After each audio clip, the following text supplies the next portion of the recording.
ਅਸੀਂ ਜਿਹੜਾ ਪੈਸਾ ਜਮ੍ਹਾਂ ਕਰਨੇ ਆ ਉਹ ਇਸਤੇਮਾਲ ਕਰਨ ਵਾਸਤੇ ਨਹੀਂ ਕਰਦੇ, ਉਹ ਇਸ ਨੀਅਤ ਨਾਲ ਕਰਨੇ ਆ ਕਿ ਗਰੀਬ ਨਾ ਹੋ ਜਾਈਏ, ਔਰ ਉਹ ਪੈਸਾ ਇਸਤੇਮਾਲ ਨਹੀਂ ਕਰਦੇ, ਜਮ੍ਹਾਂ ਕਰੀ ਜਾਂਦੇ ਆ। ਤੇ ਸਾਨੂੰ ਕੀ ਇਤਲਾਹ ਮਿਲੀ ਏ, ਕੰਜੂਸ ਆਦਮੀ ਕਿਸੇ ਦੇ ਮਾਲ ਦੀ ਰਾਖੀ ਕਰਕੇ ਮਰ ਜਾਂਦਾ, ਨਾ ਆਪ ਹੀ ਇਸਤੇਮਾਲ ਕਰਦਾ, ਨਾ ਅੱਲਾ ਦੀ ਰਾਹ 'ਚ ਇਸਤੇਮਾਲ ਕਰਦਾ, ਕਿਸੇ ਚੰਗੇ ਕੰਮ 'ਚ ਰਾਖੀ ਕਰਦਾ ਰਹਿੰਦਾ ਤੇ ਮੌਤ ਆ ਜਾਂਦੀ ਹੈ ਤੇ ਕੋਈ ਆ ਕੇ ਲੈ ਜਾਂਦਾ।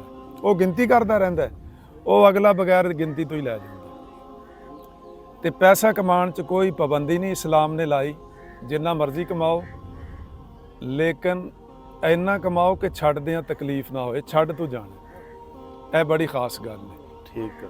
ਸੁਲਤਾਨ ਬਾਹੂ ਤੇ ਇਹ ਜਿਹੜੇ ਵੱਡੇ ਵੱਡੇ ਦਿਮਾਗ ਗੁਜ਼ਰੇ ਆਲਾ ਲੋਕ, ਇਹਨਾਂ ਨੇ ਸਾਨੂੰ ਇਹ ਹੀ ਗੱਲ ਦੱਸੀ ਹੈ, ਜਿਹੜੀ ਤਾਲੀਮ ਦਿੱਤੀ ਹੈ, ਤਰਬੀਅਤ ਦਿੱਤੀ ਹੈ ਕਿ ਅੱਲਾ ਨਾਲ ਆਪਣਾ ਤਾਲੁਕ ਪੈਦਾ ਕਰਨਾ, ਮਸਜਿਦ ਨਾਲ, ਰਸੂਲੁल्लाह ਨਾਲ, ਕਲਮੇ ਨਾਲ, ਹਦੀਸ ਨਾਲ, ਇਹੀ ਸਭ ਤੋਂ ਵੱਡੀ ਕਾਮਯਾਬੀ ਹੈ। ਲੇਕਿਨ ਮੈਂ ਇੱਕ ਬੰਦੇ ਦੀ ਕਬਰ ਤੇ ਗਿਆ, ਉਹ ਕਹਿੰਦਾ ਮੈਂ ਜਨਾਜ਼ੇ ਵੇਖ ਕੇ ਬੰਦੇ ਦਾ ਪੁੱਤਰ ਬਣ ਗਿਆ, ਮੈਨੂੰ ਹੋਰ ਕਿਸੇ ਸ਼ੈ ਦੀ ਜ਼ਰੂਰਤ ਨਹੀਂ ਪਈ। ਮੈਂ ਅੱਲਾ ਨੂੰ ਕਿਹਾ ਕਿ ਇਹ ਜਨਾਜ਼ੇ ਵੇਖੇ ਨੇ, ਬੱਚੇ ਦਾ, ਜਵਾਨ ਦਾ, ਬੁੱਢੇ ਦਾ, ਔਰਤ ਦਾ, ਮੈਂ ਜਨਾਜ਼ੇ ਵੇਖ ਕੇ ਬੰਦੇ ਦਾ ਪੁੱਤਰ ਬਣ ਗਿਆ।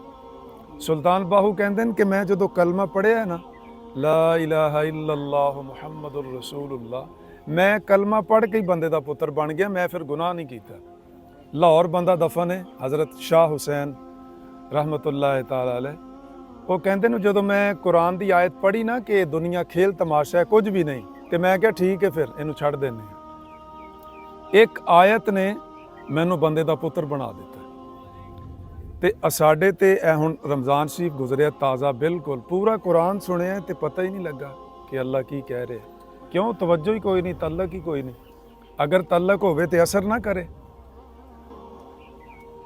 ਜਿਹੜਾ ਬੰਦਾ ਹੈ ਹੀ ਬੇਤਲਕ, ਉਹਦਾ ਅੱਲਾ ਨਾਲ ਕੋਈ ਰਾਬਤਾ ਨਹੀਂ, ਉਹਦੇ ਨਾਲ ਕੁਰਾਨ ਪਾਕ ਨੇ ਕੀ ਆਪਣਾ ਅਸਰ ਪੈਦਾ ਕਰਨਾ। ਇਹ ਸ਼ਾਦੀ ਦਾ ਕਾਰਡ ਆਂਦਾ ਤੇ ਬੰਦਾ ਖਿਆਲ ਕਰਦਾ ਹੈ ਕਿ ਉਹਨੇ ਕਿੰਨੀ ਵਾਰੀ ਬੁਲਾਇਆ ਤੇ ਉਨੀ ਵਾਰੀ ਜਾਂਦਾ ਹੈ।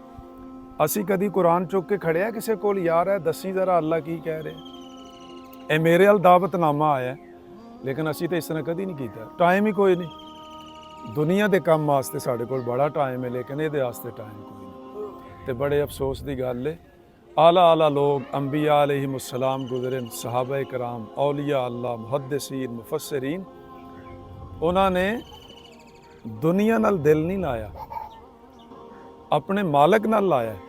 तो होया की है फिर? अल्लाह ने उन्हों दी कबरां नूं चमका दिता है ते कबरां नूं बादशाही दे दी। कबर बादशाही कर रही है। घुमन साहब, एक बंदे ने अपनी बीवी नूं लकड़ां दित्तियां कि तंदूर च रोटियां पका, ਤੇ ਇਹ ਲੱਕੜਾਂ ਨਾ ਬਾਲੀ, ਇਹਦੇ ਨਾਲ ਰੋਟੀ ਪਕਾ ਲੈ। ਉਹ ਕਹਿੰਦੀ ਜੀ ਇਹਨਾਂ ਨੂੰ ਕਿਉਂ ਨਾ ਬਾਲਾਂ, ਆਖੇ ਸਿੱਧੀਆਂ ਨੇ। ਤੇ ਮੈਂ ਕਿਹਾ ਕਿਧਰੇ ਛੱਤ 'ਚ ਪਾ ਲਾਂਗੇ ਜਾਂ ਕਿਧਰੇ ਹੋਰ ਕੰਮ ਆ ਜਾਣਗੇ। ਉਹ ਕਹਿਣ ਲੱਗੀ ਮੈਨੂੰ ਸਮਝ ਆ ਗਈ, ਅਗਰ ਇਹ ਸਿੱਧੀਆਂ ਨੇ ਤੇ ਬੰਦਾ ਨਹੀਂ ਜਲਾ ਰਿਹਾ ਕਿ ਕਿਸੇ ਹੋਰ ਇਸਤੇਮਾਲ ਕਰ ਲਾਂਗੇ। ਤੇ ਜਿਹੜਾ ਇਹਦਿਨ ਸਿਰਾਤਲ ਮੁਸਤਕੀਮ ਨਮਾਜ਼ ਦੀ ਹਰ ਰਕਤ 'ਚ ਪੜਦਾ ਹੈ ਕਿ ਯਾ ਅੱਲਾ ਸਿੱਧਾ ਰਾਹ, ਤੇ ਅਗਰ ਉਹ ਸਿੱਧਾ ਹੋ ਕੇ ਪੜੇ ਤੇ ਅੱਲਾ ਇਹਨੂੰ ਵੀ ਜਹੰਨਮ 'ਚ ਨਹੀਂ ਸੁੱਟਣ ਲੱਗੇ। ਇਹ ਬੜੀ ਕੀਮਤੀ ਗੱਲ। ਬੰਦਾ ਖੁਦ ਡਿੰਗਾ, ਅੱਲਾ ਨੂੰ ਕਹਿ ਰਿਹਾ ਸਿੱਧਾ ਰਾਹ, ਤੇ ਜਿਹੜਾ ਸਿੱਧਾ ਹੋ ਕੇ ਇਹ ਸਿੱਧਾ ਰਾਹ ਮੰਗਦਾ ਹੈ ਨਾ, ਉਹ ਇੱਕ ਵਾਰੀ ਕਵੇ ਤੇ ਅੱਲਾ ਉਹਨੂੰ ਸਿੱਧੇ ਰਾਹ ਪਾ ਦਿੰਦਾ।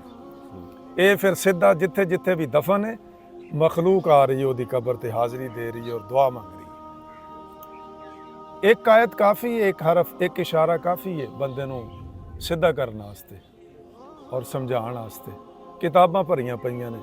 ਹੁਣ ਇੱਕ ਇੱਕ ਚੀਜ਼ ਮੈਂ ਖੋਲਾਂ, ਇਹਦੇ ਵਾਸਤੇ ਤੇ ਬਹੁਤ ਟਾਈਮ ਚਾਹੀਦਾ। ਸੁਲਤਾਨ ਬਾਹੂ ਨੇ ਬੜਾ ਅਜੀਬ ਜੁਮਲਾ ਲਿਖਿਆ ਕਿ ਸਰਕਾਰ ਨੇ ਮਿਰਾਜ ਜਦੋਂ ਕੀਤੀ ਏ, ਮਿਰਾਜ ਤੋਂ ਬਾਅਦ ਵੀ ਟੋਰ 'ਚ ਫਰਕ ਨਹੀਂ ਆਇਆ। ਆਮ ਸ਼ਹਿਰੀ ਬਣ ਕੇ ਤੇ ਆਪ ਗਲੀਆਂ 'ਚ ਟੁਰਦੇ ਫਿਰਦੇ ਰਹੇ।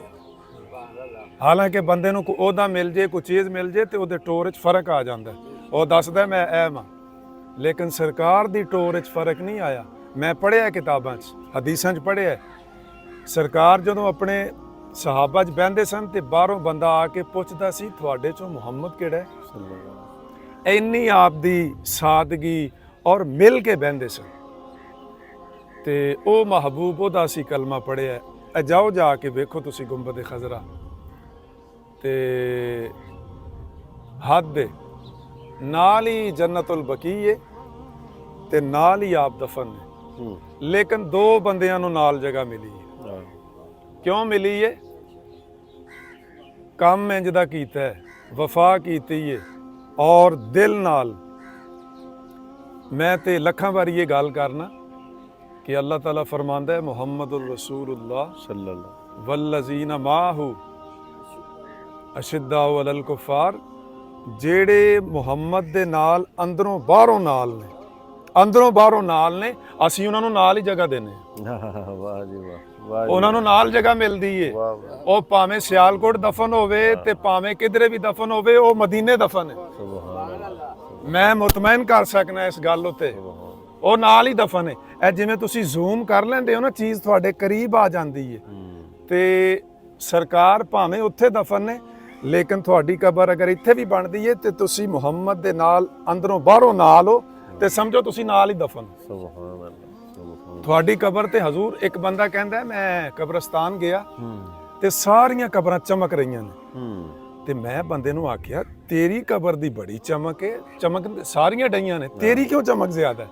ਕਹਿੰਦਾ ਦੋ ਗੱਲਾਂ ਨੇ। ਇੱਕ ਤੇ ਜਿਸ ਵੇਲੇ ਮੈਂ ਦੁਨੀਆ ਤੇ ਰਹਿਣਾ ਹਾਂ ਤੇ ਮੈਂ ਮਹਿਫਲ ਲਾਣਾ ਹਾਂ, ਉਹ ਮਹਿਫਲ ਦੀ ਚਮਕ ਅੱਲਾ ਨੇ ਰੱਖੀ ਹੈ। ਤੇ ਦੂਸਰਾ ਮੇਰੀ ਕਬਰ ਚ ਆ ਕੇ ਸਰਕਾਰ ਮੁਸਕਰਾਏ ਨੇ, ਉਹ ਮੁਸਕਰਾਹਟ ਦੀ ਚਮਕ ਹੈ। ਤੇ ਆਪ ਫਿਰ ਜਿਹੜਾ ਸੱਚਾ ਗੁਲਾਮ ਹੈ, ਅਵੈਸ ਸਾਹਿਬ ਨਾਮ ਹੀ ਬੜਾ ਖੂਬਸੂਰਤ ਹੈ, ਮਸਜਿਦਾਂ ਬਣਾਉਂਦੇ ਨੇ, ਹੋਰ ਨੇਕੀ ਦੇ ਬੜੇ ਬੜੇ ਕੰਮ ਕਰਦੇ ਨੇ। ਅੰਦਾਜ਼ਾ ਲਾਓ ਕੋਈ ਇੱਕ ਨੇਕੀ ਵੀ ਅਗਰ ਕਬੂਲ ਹੋ ਜਾਏ ਤੇ ਕਬਰ ਦੀ ਕੀ ਮਹਿਕ ਹੋਏਗੀ, ਉਹਦੀ ਕੀ ਖੁਸ਼ਬੂ ਹੋਏਗੀ।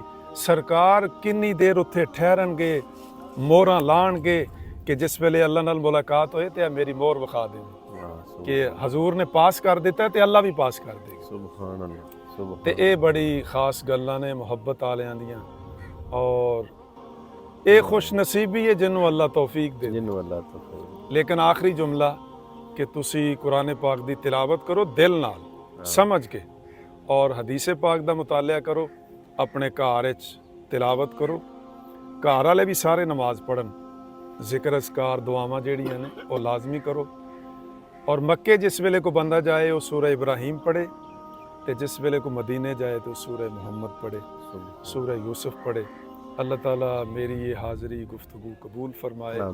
और अगर कोई दरूद पढ़ना चाहता है वो पहले सरकार दी जिंदगी नू पढ़े ते फिर आप ते दरूद पढ़े, उन्होंने पता लगे मैं दरूद किहदे ते पढ़ रहा। हाँ, आप दी मकाम की है कि एडी शान दा मालिक, मेहमान खसूसी कायनात दा, ते केडी आजजी नाल आप वक्त गुजार रहे और शुक्र गुजार ने।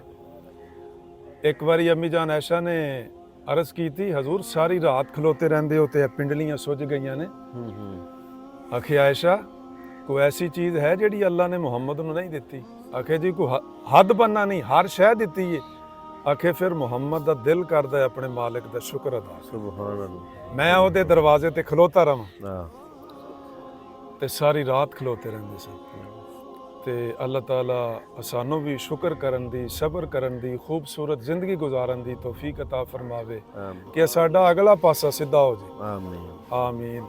ਔਰ ਇਹ ਡੇਰਾ ਸਲਾਮਤ ਰਵੇ, ਮਹਿਮਾਨ ਨਵਾਜ਼ੀਆਂ ਖਾਣੇ ਔਰ ਹੋਰ ਵੀ ਨੇਕੀ ਦੇ ਕੰਮ, ਮਖਲੂਕ ਦੇ ਦਿਲ ਨੂੰ ਖੁਸ਼ੀ ਮਿਲਦੀ ਹੈ। ਇਹ ਬਹੁਤ ਵੱਡੀਆਂ ਚੀਜ਼ਾਂ ਨੇ।